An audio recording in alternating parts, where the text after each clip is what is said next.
오늘 우리에게 주시는 하나님의 말씀 마태복음 5장 13절에서부터 16절까지 말씀입니다. 마태복음 5장 13절에서 16절 말씀입니다.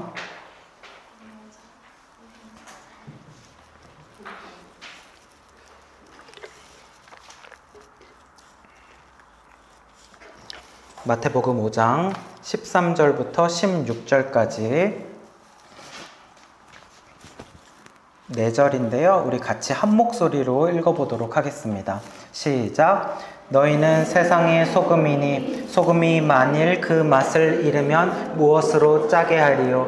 후에는 아무 쓸데없어 다만 밖에 벌어져 사람에게 밟힐 뿐이니라.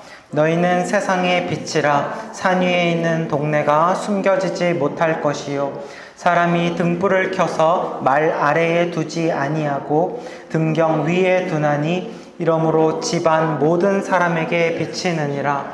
이같이 너희 빛이 사람 앞에 비치게 하여 그들로 너희 착한 행실을 보고 하늘에 계신 너희 아버지께 영광을 돌리게 하라. 아멘. 네, 우리가 지난주까지 해서 한동안 팔복 시리즈를 했었습니다. 팔복 시리즈를 하는데 한 2달 조금 넘게 걸렸던 것 같아요. 그래서 오랜만에 다시 마태복음 전체를 한번 보면서 우리가 지금 어디까지 왔는지를 한번 시간상으로 그리고 지도상에서 체크를 해보면 좋을 것 같아요. 제 아내는 저에 대해서 잘 알아서 아는 건데 저는 사실은 어디 새로운 곳을 가거나 관광지를 가면 그 지도 보는 걸 좋아해요. 그 관광지나 어디 가면 입구에 크게 이렇게 약도라고 해서 펼쳐져 있죠. 그래서 입구에서 그걸 한번 보고 뭐 경복궁을 본다든지 할 수 있게 돼 있잖아요. 근데 그걸 볼 때 제가 중요하게 생각하는 게 있습니다. 일단 전체적인 규모를 본 다음에 현 위치를 보는 걸 줘요. 그걸 보지 않으면 의미가 없습니다. 현 위치 해가지고 빨간색으로 화살표가 딱 돼 있죠. 그래서 내가 지금 어디 있는지를 알아야 그 전체적인 그림에서 내가 어디로 가야 할지를 알 수 있고 방향을 잃지 않는단 말이죠. 그래서 오늘도 우리가 오늘 우리에게 주시는 말씀이 마태복음에서 어디쯤 왔으며 어디쯤 위치하는지 시간적으로 지리적으로 한번 보도록 하겠습니다.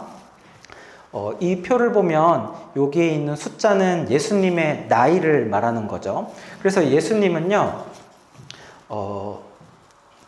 30살에 공생의 사역을 시작하셨습니다. 공생의 사역, 공적인 것을 위해서, 사람들을 위해서 살아가는 삶을 시작하셨다는 거고, 그 30세에 시작하신 삶에서 3년 동안 예수님은 사역을 하셨어요. 그러니까 우리가 알고 있는 예수님의 모든 사역은 사실 3년에 다 압축되어 있습니다. 그래서 33세에 십자가에 돌아가시고 부활하시게 되는 거죠. 그러면 나머지 30년의 삶 동안은 예수님도 기다리고 준비하는 시간들이 있으셨다는 거죠. 그래서 이 시간 동안은 사실은 예수님이 무엇을 하셨는지 잘 알 수가 없습니다. 성경에 나와 있지 않으니까. 그러나 3살 때까지의 기록은 나와 있어요. 그래서 그거를 우리가 앞에서 봤죠.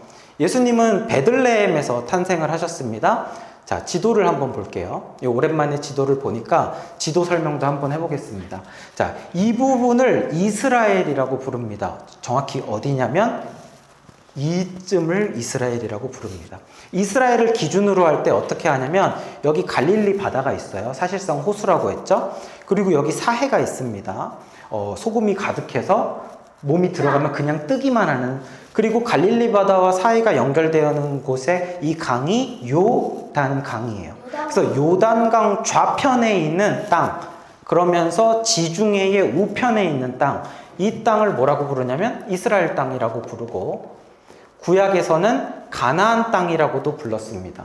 그래서 이 가나안 지역, 요즘에는 이 지역을 팔레스타인 지역이라고도 불러요. 그래서 다 같은 곳을 이야기하는 거예요. 그래서 이 지역은 갈릴리 바다 근처는 갈릴리 지역, 그리고 이 예루살렘이 있는 이 지역은 유대 지역, 그리고 그 사이에 있는 지역은 사마리아 지역, 이렇게 크게 세 지역으로 나눌 수 있다는 거예요. 자, 이 중에서 예수님이 태어나신 곳은 어디라고요? 베들레헴. 베들레헴에서 태어나셨는데, 유대네요, 그러면. 맞아요. 유대 땅 베들레헴이죠. 그래서 베들레헴에서 태어나셨을 때에 당시에 헤롯 왕이 예수님을 죽이고자 2살 아이의 아기들을 다 학살하는 사건이 있었고, 그래서 예수님은 저 멀리 애굽까지 피난을 가게 됩니다. 천사가 떠나라고 하죠. 그래서 애굽에 피난을 갔다가 예수님을 죽이려고 했던 그 헤롯 왕과 일당들이 다 죽었을 때가 이제 언제냐면 예수님이 3살 무렵이 됐을 때 다시 이제 고향 땅으로 돌아오시게 됩니다. 그래서 고향 땅으로 돌아오셔서 살게 되는 곳이 갈릴리 마을 안에서도 나사렛 지역입니다. 이 나사렛은 갈릴리에서도 변두리예요. 그러니까 사실은 이 유대 땅이 오늘날의 수도거든요. 지금도 예루살렘이 수도지만 이 수도 지역이고 여기는 지방입니다. 갈릴리는 지방에서도 들어본 적도 없는 시골이 바로 나사렛이고, 이 나사렛에서부터 이제 예수님의 삶이 시작되는데, 그러니까 나사렛에서 한 30년을 계신 거예요. 그러니까 갈릴리 지역, 나사렛 지역이 사실은 예수님이 태어난 곳은 아니지만 사실상 예수님이 자란 곳이기 때문에 예수님의 고향이라고 할 수가 있겠죠. 그래서 이곳에서 예수님이 쭉 계셨고, 실제적으로 3년 동안 사역을 하신 곳도 주로 어딜까요? 갈릴리 지역입니다. 그래서 갈릴리 지역에서 어부들을 부르시고 하면서 그곳에서 사역을 하시죠. 자, 그래서 30살부터 이제 예수님의 본격적인 사역이 시작되는데, 우리가 그동안 배웠던 내용들을 한번 쭉 보면 예수님의 첫 번째 사역은 세례로 시작을 했습니다. 세례 요한에 의해서 예수님이 세례를 받아요. 근데 세례는 누가 받는 거였어요? 인간이. 그것도 죄인이. 씻음을 받겠다고 받는 건데 예수님이 그것도 인간에게 세례로 받았죠. 그건 무슨 말이에요? 예수님이 인간의 자리까지 낮아지시는 것을 보여주시는 거예요. 이제 사역을 시작하면서. 그래서 겸손의 왕이신 예수님을 보여주십니다. 그리고 나서 마귀에게 광야에서 3번의 시험을 당하시죠. 근데 그 시험 가운데서 인간들처럼 패배하는 게 아니라 승리하신단 말이에요. 그래서 예수님은 마귀를 이기신 승리의 왕이시라는 것을 또 보여줍니다. 그리고 나서 갈릴리 해변가에 가서 제자들을 부르십니다. 그래서 어부들, 바다에서 고기를 잡고 있던 베드로, 안드레, 야고보, 요한 부르시고, 그렇게 하면서 이제 본격적으로 이제 사역을 시작하세요. 내가 너희들로 사람을 낚는 어부가 되게 하겠다 하시면서 예수님의 사역하면서 예수님의 3대 사역이라고 했어요. 3대 사역이 뭐냐면 뭐였죠?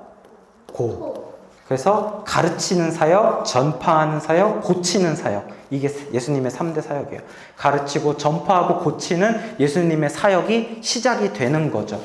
이렇게 하면서 그 중에서 이제 가르치는 사역에 대한 부분이 확대되어져서 말씀으로 나오는 것이 뭐냐면 바로 예수님의 가르치는 말씀 사역, 산상수훈이 시작됩니다.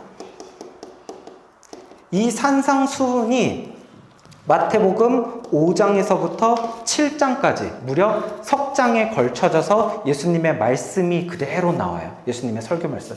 여러분들 좀 힘들거나 할 때 유명한 목사님들의 설교 찾아 들으실 때 있죠. 자, 유명한 목사님들 설교 찾아 듣지 말고 예수님 설교 찾아 들으세요.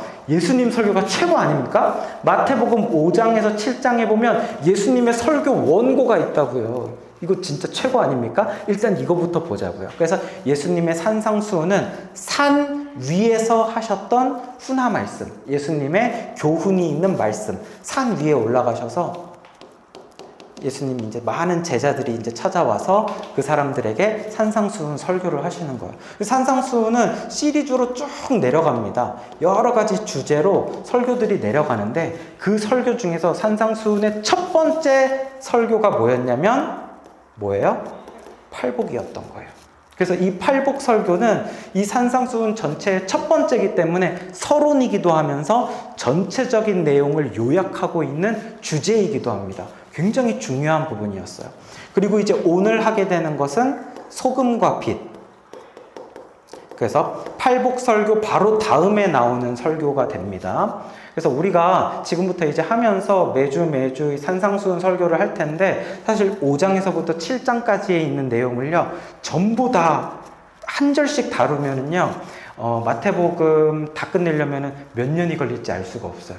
그래서 제가 이 부분은 전부 다 다루는 건 조금 어려울 것 같고, 제가 생각했을 때 주제가 조금씩 좀 바뀐다라고 느껴질 때 그런 중요한 부분을 골라서 산상수훈은 진행하도록 할 거예요. 그래서 오늘은 이제 소금과 빛인데, 이렇게 소금과 빛도 그렇고 앞으로에 나온 많은 주제들은 사실은 무슨 내용이냐면, 팔복, 예수님을 닮은 8가지의 그 복된 성품들 있죠. 그 성품들을 가지고 실제적으로 세상에서 어떻게 삶을 살아가야 할 것인지, 그것에 대한 구체적인 예라고 봐도 틀리지 않습니다. 그래서 그러한 내용들이 이제 진행을 하는데, 자, 오늘 말씀은 그래서 너희들은 소금이 되어라, 세상에 빛이 되어라 라는 말씀이에요. 빛과 소금에 대한 내용, 우리 크리스찬이라면 한 번씩은 다 들어봤죠. 제가 고등학교 때 저희 학교에 기독교 워십 댄스 동아리가 있었습니다. 저는 사실 춤을 잘 추지 못해서 워십 댄스 동아리에 들어가고 싶었으나 들어가지 못하고 저는 기독교 중창 동아리에 들어갔었고요. 당시 워십 댄스 동아리 이름이 뭐였냐면, 이름이 아주 멋있었어요. LNS였습니다. LNS 무슨 뜻일까요? Light and Salt였어요. 그러니까 그 당시에 저는 처음으로 빛과 소금을 이렇게 LNS라고 멋있게 해가지고 할 수 있구나. 당시에 워십 댄스 동아리는 LNS. 그 다음에 악기 연주하는 밴드 동아리는 제네시스였습니다. 진짜 멋있게 이름 짓죠. 근데 제가 속해 있는 중창단 동아리는 모퉁이돌이었어요. 이름이 우리 이름 좀 약한 것 같은데 약간 이런 느낌. 어쨌든 이 LNS, 빛과 소금, 이 당시에 고등학생들이 이 의미를 어느 정도 알고 있었는지 모르겠지만, 적어도 예수님이 우리에게 빛과 소금이 되라고 하셨어 라는 의미 정도는 알겠죠. 그래서 그런 의미로 사람들이 많이 아는 것처럼 이 소금과 빛 굉장히 유명한 내용이란 말이에요. 근데 우리가 몰랐던 거, 팔복 바로 다음에 나온다는 사실은 몰랐을 거예요. 그러면서 팔복의 그 8가지 예수님 닮은 성품으로 소금과 빛이 되라고 말씀하시는 거구나, 이게 연결되어 있는 내용이구나, 이러한 부분을 오늘 말씀을 통해서 이제 발견을 하게 될 겁니다. 자, 그러면 이제 13절 말씀을 우리 같이 한 번 더 읽어보겠습니다. 너희는, 시작. 너희는 세상의 소금이니 후에는 아무 쓸데없어 다만 밖에 버려져 사람에게 밟힐 뿐이니라. 아멘. 너희는 소금이다. 근데 어디의 소금? 세상의 소금이라는 거예요. 그냥 소금이 아니라 세상의 소금이다. 이 부분이 중요합니다. 소금은 중요한 부분이 뭐냐면, 소금은 맛이에요. 맛이 가장 중요합니다. 그 맛으로 무언가를 짜게 한다라는 거예요. 그러니까 세상이겠죠. 그 대상은 세상을 짜게 하는 소금이 되어야 하는데, 만약에 그 맛을 잃어버리면 쓸데 없어진다. 왜냐하면 소금은 무언가를 짜게 하는 데에 소금의 존재의 이유가 있다. 그만큼 우리 그리스도인에게도, 하나님의 자녀에게도 존재의 이유가 있는데, 세상을 향하여서 우리가 가진 맛을 내는 거죠. 그 맛이 뭐예요? 팔복의 성품, 그 맛을 내는 거예요. 그래서 우리가 심령이 가난한 자부터 해가지고 온유한 자, 화평하게 하는 자, 의하여 박해를 받는 자, 이런 모든 성품의 맛을 내는 자들이 되어야 한다라는 거예요. 자, 소금에는 어떤 특징이 있냐면, 맞아요. 첫 번째는 짠맛이 난다는 거죠. 두 번째 작아요? 맞아. 작은 것도 특징이 될 수 있는데, 첫 번째는 짠맛이고, 그래서 이 짠맛을 가지고 방부제 효과가 있습니다. 방부제라는 게 뭐예요? 부패를 방지하는 재료라는 거죠. 부패를 방지하는 방부제. 그래서 썩지 않게 하는 기능이 있습니다. 예수님이 사셨던 그 이스라엘 지역은 우리나라보다 더 더운 지역일까요? 더 추운 지역일까요? 훨씬 더 더운 지역이에요. 사실상 거의 사막 지역입니다. 그래서 이 더운 지역에서는요, 음식물을 보관하는 게 여간 힘든 일이 아니었어요. 그런데 한 가지 좋은 방법이 있죠. 그게 뭐냐면 소금만 사용을 하는 거예요. 그 음식물에 소금을 넣기만 하면 적어도 한두 달 동안은 신선하게 썩지 않고 보관할 수 있다는 특징이 있습니다. 우리나라에도요, 남부 지역이 있고 북부 지역이 있는데 어디가 더 덥죠? 남부 지역이 더 더워요. 그럼 남부 지역 음식의 특징이 있습니다. 짭니다. 남부 지역 음식, 경상도 음식이 확실히 더 짭니다. 그리고 북부로 올라가면 북한은 음식이 어떤 줄 알아요? 싱거워요. 우리 기준에서 싱거워요. 그래서 평양냉면 이런 거 하면은 굉장히 슴슴한 맛이 있고 싱겁죠. 그러니까 그런 것처럼 이 따뜻한 지역의 음식이 왜 짜졌냐? 음식물을 보관하기 위해서 빨리 상하니까, 빨리 변하니까 소금을 넣게 되고, 그러면서 음식들이 점점 짜진 거죠. 그래서요, 이 썩지 않게 하기 위해서 넣는 방부제의 특징을 갖는 이 소금은요, 마치 예수님을 잘 믿는 그리스도인이 세상을 향하여서 끼치는 영향과도 아주 유사한 관련이 있다라는 거예요. 그래서 고기나 어떤 음식물에 소금을 넣으면요, 그 소금이 어떻게 될까요? 고기 따로 소금 따로 나중에 요리했을 때 보이나요? 음식을 먹는데 막 소금이 막 서걱서걱 씹히나요? 아니죠. 소금은요, 음식과 하나가 돼버려요. 소금이 다 녹아서 사라져 버립니다. 그리고 소금 어디 갔지? 근데 음식이 어떤 맛이 돼버려요? 짜버려. 짠맛이 돼버리죠. 이런 것처럼 소금은요, 녹는 거예요. 누구를 녹여요? 나를 녹이는 거죠.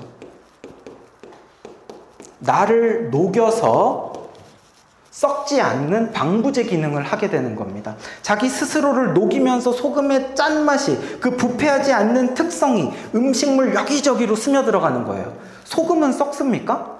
소금은 진짜 안 썩겠죠. 소금 그 자체는. 이것이 음식으로 들어가서 그 음식물을 소금화 시켜버리는 거예요. 그래서 음식물도 짠 성분을 갖게 되고 그들을 썩지 않게 만드는 거. 그래서 하나님의 창조가 기가 막힌 게 세상 어디를 가더라도 이 바다가 주변에 있고 그 바다에서 흔하게 소금을 얻을 수 있게 되어 있죠. 근데 바다가 없는 사막 지역에도요, 암염이라는 게 있습니다. 예전에 이렇게 물에 의해서 잠겼을 때 그곳에서 소금이 맺혀져 가지고 막 광산에서 소금이 나오는 곳이 있어요. 바위에서 소금이 나오고요. 바다에 잠겼을 때 있던 소금이죠. 이처럼 어느 지역에서건 소금을 구할 수 있도록 하나님께서 자연의 섭리 가운데 이것을 준비해 놓으셨다는 거죠. 놀라운 거죠. 음식물을 썩지 않도록 하기 위해서. 자, 그래서 그러한 소금의 기능으로 세상 가운데 우리한테 살아가라고 말씀하시는 거예요. 이게 뭐죠? 김치죠. 배추고. 김장을 하려면요, 하루 전날에 해야 되는 준비 작업이 있습니다. 그 준비 작업이 뭔지 아세요? 소금을 배추에다가 절이는 거예요. 미리 소금을, 이 굵은 왕소금을 이렇게 넣어가지고 배추를 절이는 일을 하는 겁니다. 그 다음 날에 이제 김치를 담그죠. 근데 이렇게 절이면요, 그 다음 날이 되면은 벌써 소금은 없어요. 분명히 그 왕소금을 엄청 집어넣는데 그 다음 날에 보면 소금은 다 없고 배추 사이로 들어가서 다 녹아서 배추가 그 소금을 다 먹었습니다. 그래서 배추가 흐물흐물해지죠. 소금을 넣기 전에 배추는 어떤 상태인지 아세요?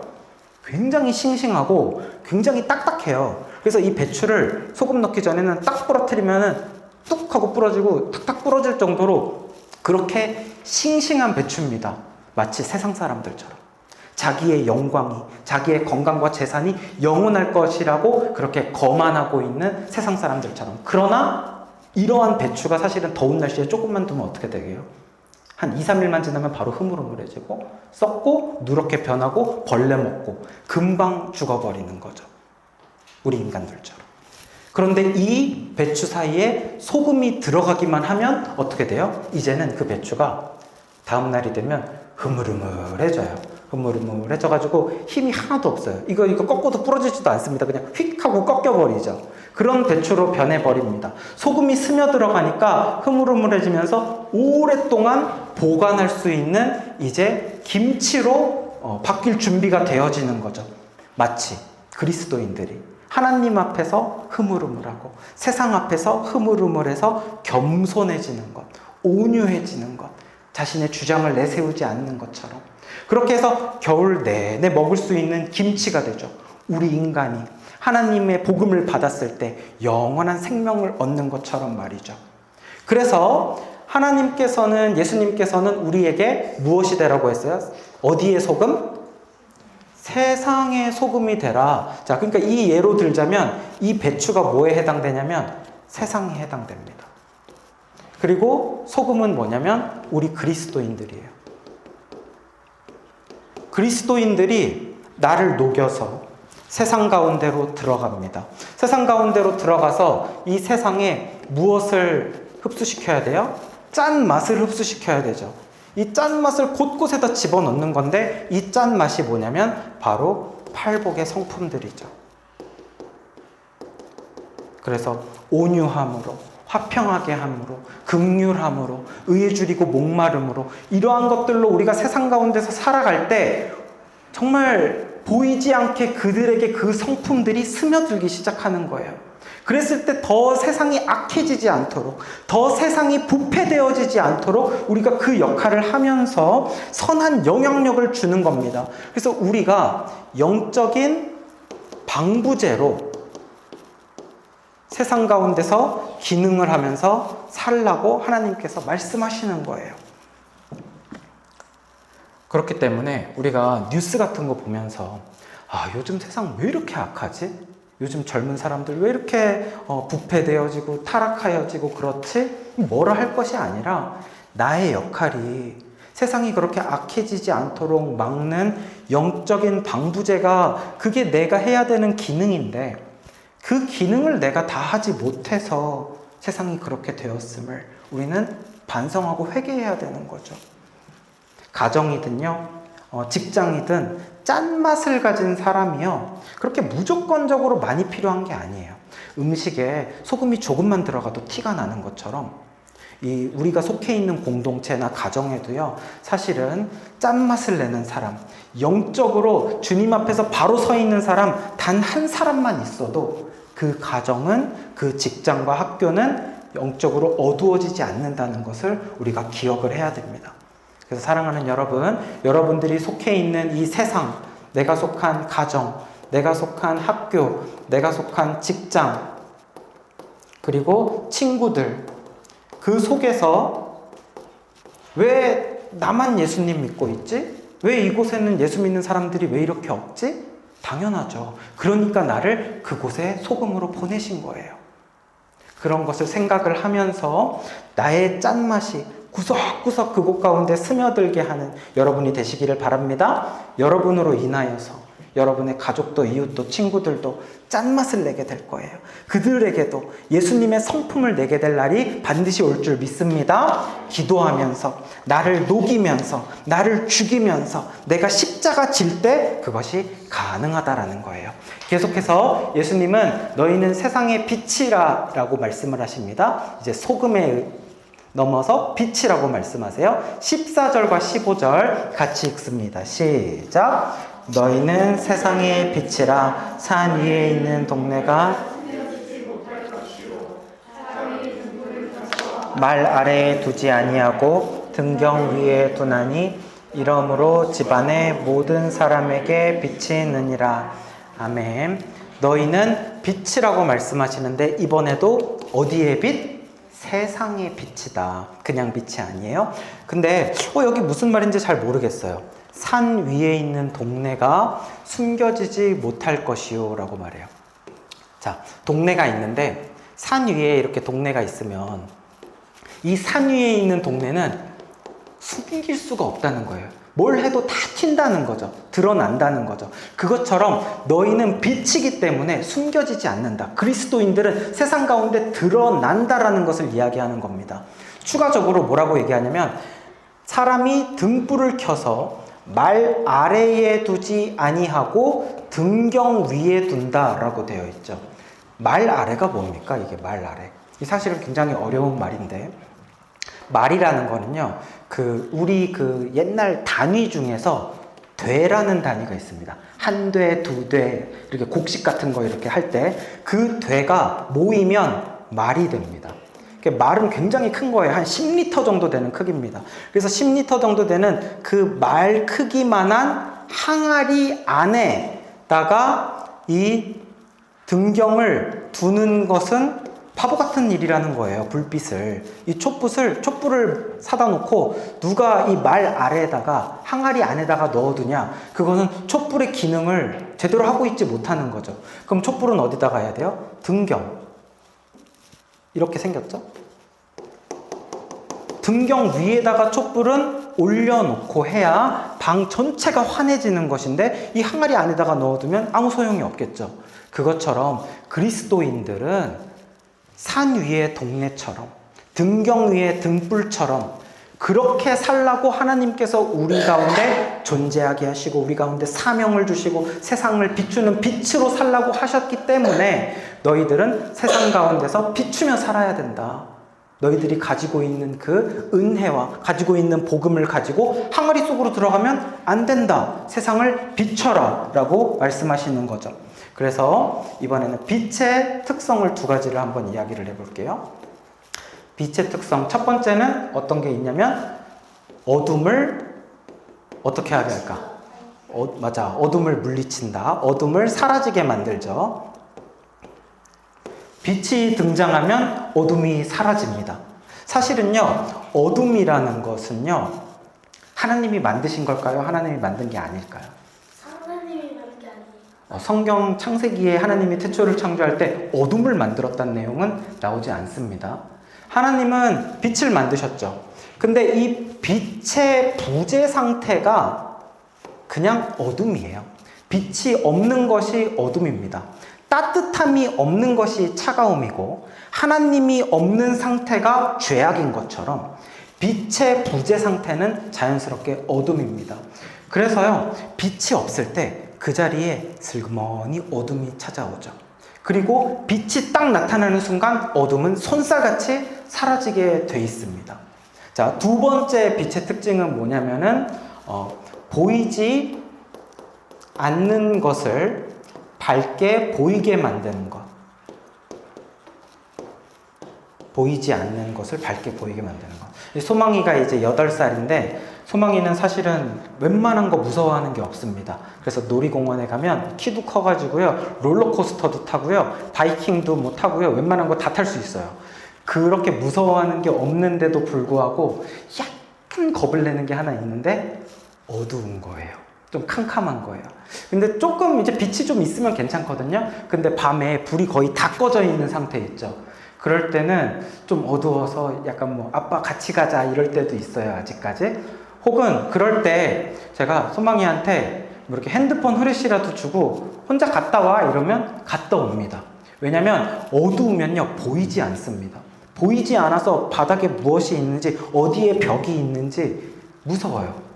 그러나 빛을 비추는 순간 모든 것들이 보이죠. 밝히 드러나죠. 그래서 그 안에 숨겨진 것들이 보이기 때문에 내가 어디에 부딪히지도 않고 걸어갈 수 있기 때문에 겁이 나지 않는 거예요. 이처럼 보이지 않는 것을 밝히 드러내 보이게 하는 것이 빛의 특성이라는 거예요. 자, 그러면 어떻게 어둠을 사라지게 하냐? 어떻게 보이게 하냐? 이 양초 그림을 한번 보세요. 자신을 녹여서. 아까 소금도 그랬었죠. 소금도 자신을 녹여서. 그런데 빛도 자신을 녹여서 어둠을 몰아내고 자신을 녹이고 희생하고 죽여서 빛을 밝히는 거예요. 예수님께서 세상 가운데 계실 때 예수님은 세상을 비추는 빛이셨습니다.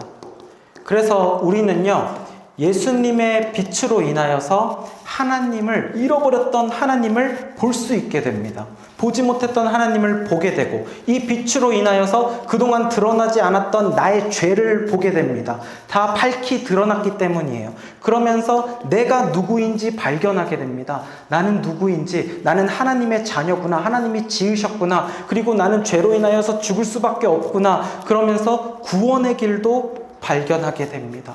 빛이신 예수님으로 인하여 하나님을 발견하고 나를 발견하고 구원의 길을 발견하게 되는 것이죠. 그런데 이제 그 예수님을 우리가 마음에 모시고 살아가죠. 우리가 빛의 자녀들이 된 거예요. 빛이신 예수님을 모시고 살아가는 우리들, 세상을 비추는 빛으로 살아가야 되는 거죠. 그래서 마치 예수님을, 소망아, 이건 무슨 그림 같아? 예수님. 태양. 태양이죠, 예수님. 그리고 예수님을 태양이라고 하고 세상을 지구라고 한다면 우리는 달과 같아요. 그래서 예수님으로부터 빛을 받아서 그 세상 가운데 그 빛을 전하는, 빛을 반사해서 전하는, 빛을 반사해서 전하는 달이라고 볼 수가 있는 거죠. 저는 이 자연을 볼 때마다 참으로 하나님의 그 신비가 너무 놀라운데, 하루를 낮과 밤으로 만드셨잖아요. 근데 밤이 되는 이유는 뭐예요? 태양이 사라져버리기 때문에 밤이 되는 거예요? 아닙니다. 태양이 사라지기 때문이 아니고, 태양은 제자리에 항상 있죠. 있는데 지구가 고개를 돌려버리잖아요. 고개를 돌려버리니까 태양을 보지 못하는 이쪽에 있는 곳이 밤이 되는 거죠. 밤이 찾아오는 거죠. 태양은 어디 가지 않았습니다. 지구가 고개를 돌려서 밤이 됩니다. 우리 인생도 그래요. 예수님은 늘 그 자리에 계세요. 근데 우리가 고개를 돌려버리면 영적인 밤이 찾아와요. 우리가 다시 주님을 보기만 하면 영적인 빛을 발견하게 될 수 있습니다. 그래서 이것처럼 지구가 고개를 돌리면 캄캄한 밤이 찾아오죠. 근데 하나님은요, 또 이러할 때에 비록 밤이 오더라도 너무 캄캄한 밤은 되지 않게 하시려고 무엇을 준비해 두셨어요? 달을 준비해 주신 거예요. 그래서 달이 지구를 이렇게 돌죠. 지구를 돌면서 어두운 곳을 찾아서 그 어두운 곳들 가운데 달이 밤에 빛을 비춰줍니다. 그래서 여러분, 어두운 밤에 정말 보름달이 크게 떠 있을 때 그 빛이 정말 밝은 거를 느끼게 돼요. 네. 오늘날 같이 밤에도 막 다 불 켜고 환하게 살 수 있는 지금도 저 달이 밝게 느껴지는데, 옛날엔 그 달이 얼마나 밝았을까요? 그 달빛에 의지하여서 어느 정도 밤에도 생활을 할 수 있었을 정도였다고요. 그것처럼 밤을 맞이한 세상에도 하나님은 이렇게 달빛을 준비해 주신 것을 볼 수가 있습니다. 그것처럼 캄캄한 밤이라도 달이 제 역할만 해주면, 지구를 비춰주면 칠흑같이 어두워지지 않는 것처럼, 우리도요, 달처럼 세상 가운데 우리가 속해 있는 가정과 학교와 직장과 나의 친구들과 이웃들, 그 공동체들, 그 속에서 그들 가운데 복음의 빛을, 예수님의 빛을 반사시켜서 전달을 해 주어야 되는 거죠. 그래서 이 세상 가운데 이 달처럼 우리는 적당한 거리를 유지하면서 지내야 돼요. 이게 되게 중요합니다. 세상에 너무 들어가도 안 돼요. 그렇다고 세상에서 완전히 빠져나와도 안 돼요. 세상에 너무 들어가면 어떻게 돼요? 우리의 빛을 잃어요. 우리도 어두운 자가 돼버리죠. 그렇다고 너무 멀리 나아가 버리면 어떻게 돼요? 옛날 사람들 중에 그런 사람들이 있었어요. 하나님을 더 잘 알고 싶고 하나님을 더 사랑하고 싶었던 카톨릭의 어떤 신학자들이, 우리가 세상에 있으니까 유혹을 너무 많이 받는 것 같아. 이래가지고 아주 막 산 위에다가 수도원 같은 거 짓고 그곳에 가서 그냥 아침, 점심, 저녁 막 그냥 하루에 막 5번, 6번씩 예배 드리면서 기도하면서 그렇게 그냥 말씀만 쓰면서 살았던 수도사들이 있었습니다. 근데 그렇게 세상과 완전 등지고 자기들만 하나님 바라보면서 살았던 그들의 결과는 어떻게 됐냐면 더 타락해버렸어요. 그 안에서 더 악한 죄악들이 생기고 결국 그래서 수도원 생활이 옳지 않다는 게 드러났죠. 그것이 만약에 옳고 그것이 진리였다면 우리도 다 그렇게 살 겁니다. 산에 절처럼 교회를 짓고 그곳에 들어가서 우리끼리 신앙생활하면서 살겠죠. 그래서 잘못된 교회 공동체, 이단 공동체들 중에는 그렇게 자기들끼리 사는 사람들도 있어요. 그러나 성경은 분명히 말하죠. 너희는 세상의 빛이다. 세상 가운데 빛을 드러내면서 주님의 복음을 전하며 살아야 되기 때문에 우리는 그렇게 수도원에 들어가서 기도원에 들어가서 살고 싶어도 그렇게 살면 안 되는 거예요. 우리 사명이 아니에요. 세상 가운데 빛을 비추면서 살아가야 되는 줄 믿습니다. 세상에 예수님의 빛, 복음의 빛, 생명의 빛, 그리고 구원의 빛, 예수 그리스도의 빛을 전파를 해야 되는 거죠. 우리 아까 불렀던 찬양 그 가사를 한번 볼까요? 빛의 사자들이요. 거기 후렴 부분만 우리 같이 한번 무반주로 불러보겠습니다. 빛의 사자들이여 복음의 빛 비춰라. 죄로 어두운 밤 밝게 비춰라. 빛의 사자들이여. 네, 빛의 사자들이 죄로 어두운 밤을 복음의 빛으로 비추라는 거예요. 빛의 사자가 뭐예요? 빛의 호랑이 친구가 빛의 사자입니까? 그 사자 호랑이가 아니라 사자라는 것은 심부름을 하는 사람, 그래서 전달하는 사람, 그런 사람들을 사자라고 부르죠. 그래서 빛의 전달자인 거예요. 하나님이 빛이시고 우리는 그 빛을 전달하는 사람들. 그래서 죄로 어두운 밤을 우리가 밝게 비추는 빛의 사자들로 살아가는 여러분들 되시기를 축복합니다. 자, 그러면 이제 우리가 세상에서 빛으로 살라는 거 알겠어요. 소금으로 살라는 거 알겠어요. 그리고 구체적으로 어떤 삶을 살아야 되냐고 한다면 뭐예요? 후레쉬 들고 막 세상 사람들 가는데 막 얼굴에다 막 빛 비추면서 다니는 그건 아닐 거 아니에요. 빛으로 살라고 그랬으니까 뭔가 그 비유된 어떤 의미가 있을 거 아니에요. 빛으로 산다는 거. 어떻게 살라는 걸까? 자, 16절 말씀 같이 한번 읽어봅시다. 이같이 시작. 이같이 너희 빛이 사람 앞에 하늘에 계신 너희 아버지께 영광을 돌리게 하라. 아멘. 이같이 너희 빛을 보고 그들로 너희 착한 행실을 보고. 자, 빛을 사람 앞에 비춘다는 것은 뭐와 같은 의미냐면 착한 행실이라고 하는 거예요. 이 16절에 답이 나와 있어요. 빛을 사람 앞에 비추면 그들이 우리한테 보는 것은 뭐예요? 보는 실체가 착한 행실이래요. 빛은 착한 일이었던 거예요. 착한 일이었던 거예요. 착하게 살아야 되는 거였던 거예요. 이와 유사한 말씀이 하나 더 있습니다. 에베소서 5장 8절에서 9절입니다. 너희가 시작. 너희가 전에는 어둠이더니 이제는 주 안에서 빛이라. 빛의 자녀들처럼 행하라. 빛의 열매는 모든 착함과 의로움과 진실함에 있느니라. 아멘. 우리가 전에 주님을 알지 못했을 때는 어둠이었지만 이제는 주님 안에서 빛이고 그 빛을 우리 마음에 품고 있는 빛의 자녀들이 되었습니다. 그랬을 때 빛의 자녀들처럼 행하는 것이 뭐냐? 빛의 열매는 뭐냐? 그러니까 빛으로 인하여서 맺어지는 실제적인 행동과 그 결과가 뭐냐? 착함, 의로움, 진실함이라는 거예요. 착하게 사는 거예요. 의롭게 살아야 되는 거예요. 그리고 진실하게 살아가야 된다는 거예요. 빛으로 살아가는 게. 사랑하는 여러분, 착하게 사시기를 바랍니다. 의롭고 진실하게 사시기를 바라요. 요즘 세상 중에 어느 곳에 가도 착하게 살라고 가르쳐주는 것은 없습니다. 그래서 세상은 점점 더 악해지는 거예요. 자기를 위해서 살아야 된다. 나를 위해서 욕심을 가지고 살아야 된다. 언제부터 욕심이 긍정적인 단어가 되어지고 있죠? 욕심은 부정적인 단어예요.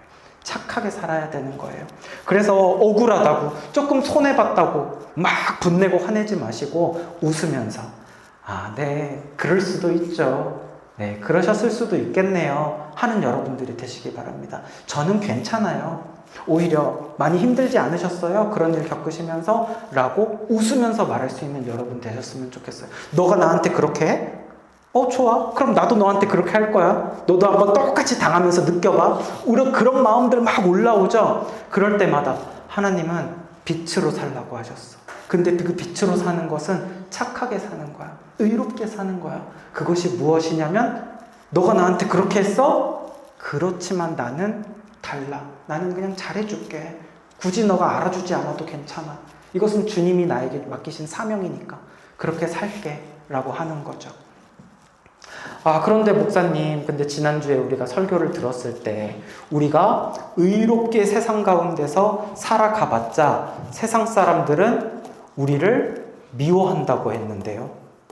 세상 사람들은 우리가 의를 위하여 살아봤자 박해를 한다고 그랬어요. 그래서 의를 위하여 박해를 받는 자가 복이 있다라고 이야기를 하셨는데, 우리가 그렇게 소금과 빛으로서 착하게 살아봤자 미움받고 박해받고 너무 보람 없는 거 아니에요? 너무 남는 거 없는 거 아니에요? 알아주지도 않고 너무 힘들게만 하고, 이것을 계속 우리가 할 수 있을까요? 한두 번 정도 시도는 해볼 수 있는데 되게 금방 지치고 그렇게 못하게 되지 않을까요? 근데 여러분, 세상 사람들이요, 우리 그리스도인들이 이렇게 소금과 빛으로 튀면서 살고 그들 가운데 막 의롭게 산다고 할 때 미워하는 것처럼 보이죠. 그렇지만 세상 사람들은 사실은 뭐와 다름이 없냐면 금쪽이들 같아요. 여러분, 금쪽이 아세요? 요즘에 그 예능 프로에서 약간 그 문제 있는 아이들 많이 나오죠? 금쪽이들처럼 막 화내고 막 승질내고 온갖 센 척 있는 척은 다 하지만 사실은 그 아이들이 진짜 강한 아이들인가요? 굉장히 약한 아이들이에요. 굉장히 그 영혼은 이 공허하고 굉장히 약하고 굉장히 외롭고 이 안에는 슬픔이 있어요. 이 세상 사람들이 금쪽이들 같다는 거예요. 그리스도인들한테 박해하고 학대하고 우리들을 조롱하고 비난하고 우리를 따돌린다 할지라도 그들 속에는 외로워요. 상처투성이에요. 마치 넓은 바다 한가운데에 그냥 갑자기 뚝 떨어진 작은 배 같은데 어디를 가야 할지를 몰라. 어디가 목적지인지도 몰라. 내가 이 바다 위에 왜 있는지도 몰라. 그냥 사는 거예요. 이 바다 위에 망망대해 위에서 등대가 어디 있는지도 모르고 표류하는 배처럼 살아가고 있는 게 세상 사람들의 인생인 거예요. 마음이 공허한 거죠. 제가 얼마 전에 한 프로를 봤는데 그 영상을 봤어요. 개그맨 이경규 씨가 어떤 한 스님한테 이런 진지한 질문을 하더라고요. 근데 저희들은 왜 태어난 겁니까? 라고 묻는 거예요. 저는 가끔 그런 질문이 들더라고요. 나는 왜 존재하는가? 저는 왜 태어난 겁니까? 라고 딱 묻는데 저도 궁금했어요. 그 스님 뭐라고 대답하나? 뭐라고 대답을 하냐면 이유가 있어서 태어난 것이 아닙니다. 태어났기 때문에 이유가 생기는 겁니다. 라고 말을 하더라고요. 굉장히 그럴싸한 말이에요. 근데 그 말이 결국 무슨 말이냐면 이경규 씨는 궁금한 거예요. 이 망망대해 같은 세상에 갑자기 내 인생이 주어졌어. 배가 딱 떠 있어. 그런데 스님, 저희는 왜 이 바다 위에 떠 있는 겁니까? 라고 물어본 거예요. 근데 이유가 있어서 떠 있는 게 아니고 떠 있으니까 이제부터 당신이 이유를 만들어 보십시오 라는 겁니다. 당신이 여기서 어디로 가든지 그것이 이유가 될 것입니다 라는 거예요. 이게 세상 사람들이 살아가는 방식인데 사실은 그렇구나. 멋진 말이네. 그럼 내가 이유를 만들면서 살아야겠다. 결국은 나 하고 싶은 대로 살라는 거잖아요. 그죠? 근데 그대로 살았을 때 이 마음의 만족이 오냐고요. 그렇게 살았잖아요, 지금까지. 근데 또다시 또다시 공허하거든요? 이게 맞나, 근데? 왜냐면 나는 완전하지 않거든요. 이게 맞나? 그러니까 질문을 했어요. 나는 왜 태어났는지. 근데 결국 대답은 뭐예요? 모른다는 거예요. 왜 태어났는지 모른다. 태어난 이유 같은 거 없다. 세상 사람들은 이 질문을 합니다. 공허하기 때문에, 때로는 외롭기 때문에, 때로는 슬픔이 찾아오기 때문에 질문을 하지만 어떠한 종교도, 어떠한 철학도 인간의 이 본질적인 존재 이유 질문에 대해서 답을 해주지 못하는 거예요. 오직 빛이신 예수 그리스도만이 정답을 가지고 계시고 답을 주는 줄 믿습니다. 그래서 우리는 하나님의 진리 등대가 돼야 되는 거예요. 그 찬양 들어보셨어요? 하나님의 진리 등대. 하나님의 진리 등대가 되어서 여기에 빛이 있어요. 여기 어디예요? 예수님이, 예수 그리스도가 빛이세요. 이쪽으로 오세요. 라고 할 때 그들은 주님을 향해서 나아가는 인생들이 되는 거죠. 그렇게 빛으로 우리가 살아갈 때 어둠 가운데서 방황하고 외로워하고 슬퍼하는 금쪽이들이 사실은요, 하나 둘 돌아올 수 있다는 거예요. 물론 쉽지는 않겠죠.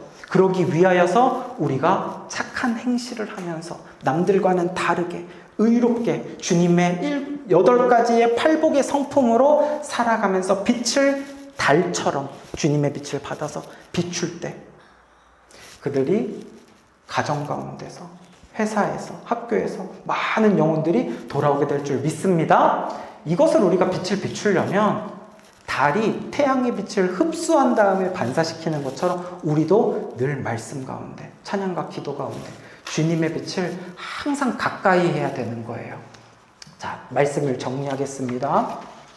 삶의 순간순간마다 고민할 때가 있고 어떻게 해야 할까 생각할 때 예수님이라면 어떻게 하셨을까 물어보세요. 그것이 바로 예수님의 성품이 될 거예요. 그 예수님의 성품대로 나를 보내신 그 사역지에서, 그곳에서, 나를 보내신 그곳, 아까 그 김장에서 그 배추에 나를 소금으로 보내셨구나. 그 구석구석으로 내가 들어가서 나의 짠맛을 내야겠다. 착한 행실과 예수님의 의로움을 전해야겠다. 그 마음으로 살아갈 때 여러분의 내는 복음의 짠맛, 여러분이 비추는 복음의 빛으로 영적인 방부제 역할이 될 거예요.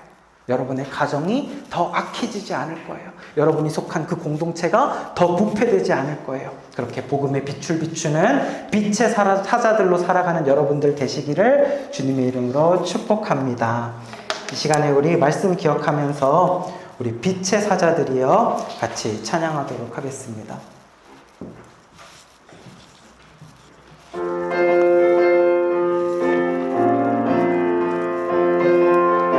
빛의 사자들이여, 빛의 사자들이여 서가서 어둠을 물리치고 주의 진리 모르는 백성 복음의 빛 비춰라. 빛의 사자들이여, 빛의 사자들이여 복음의 빛 비춰라. 죄로워둔 밤 밝게 비춰라. 빛의 사자들 4절 동서남북 어디나 땅끝까지 주님만이 눈 어두워 못 보는 백성에게 복음의 빛 비춰라. 빛의 사자들이 복음의 빛 비추세요. 복음의 빛 비춰라.